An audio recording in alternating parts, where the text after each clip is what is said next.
The recent severe flooding across several southern states highlights the increasing vulnerability of living near flood-prone rivers. Many of these so-called endangered rivers are highlighted in a new report by the nonprofit American Rivers.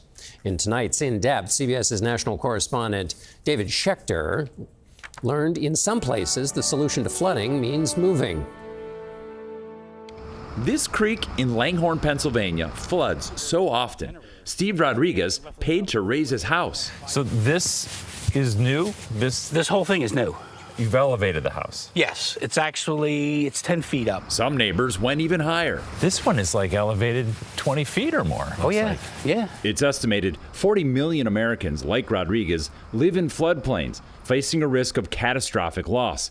A problem made worse by intense rainfall driven by climate change and by unchecked development. They've overbuilt the area, and you get a lot of runoff from the malls, from the street parking lots. Local governments across the country are trying to solve the problem by voluntarily buying homes and demolishing them.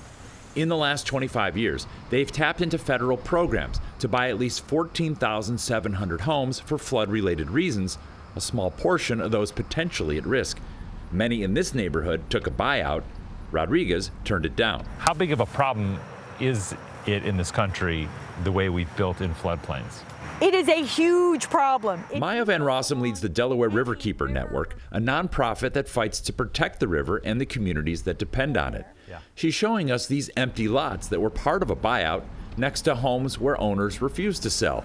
Many of them were later offered government funds to elevate their homes. And yes, it is very sad when people have suffered severe loss from a flood event, but it does a tremendous disservice for the politicians to come in and listen to their sad stories and then respond with solutions like this, because that sad story is going to be repeated over and over and over again, and that is not fair to anybody. Do you think people should be living in a floodplain? Well, probably not. Rodriguez says the buyout offer in 1999 didn't make sense for him financially, and now he feels stuck. Since then, the creek has flooded a dozen times.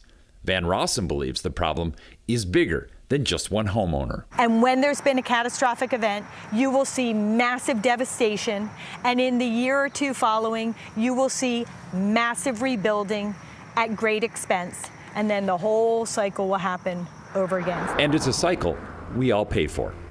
David Schechter, CBS News, Langhorne, Pennsylvania.